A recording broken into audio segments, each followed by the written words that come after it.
Poppy struggles internally to know who she is. She knows what she is, that she's a primal, but I think she's still like, am I Poppy? She's like, am I Satoria? Right? Like she doesn't understand it. Is Kolis is still in there? She does seem to know Casteel's voice, and Kieran's name feels familiar to her. And she remembers vaguely about Casteel talking to her and sharing memories while she was asleep, but she can't like fully remember them. And then she's also starving, and so she needs to feed right after she wakes up, similar to like we saw with Sera. She opens her eyes. She knows that Casteel is mine, and it hurts her to see his finger missing. It hurts us too.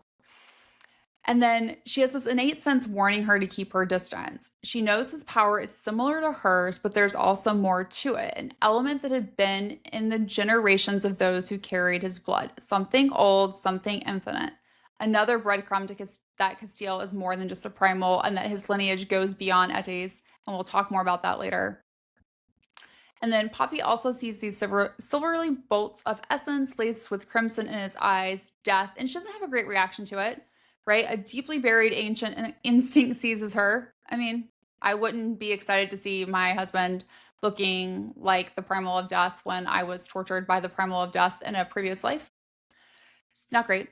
And then Poppy tries to get away from him, and he won't let her out of the room. It totally reminded me of like From Blood and Ash, A Kingdom of Flesh and Fire. Someone's a little bit stabby. I love it. Stabby. Mm-hmm. And Poppy starts hearing a voice telling her to get out before he grows even more powerful. Do it now. Do it before it's too late. You've always been weak and fragile.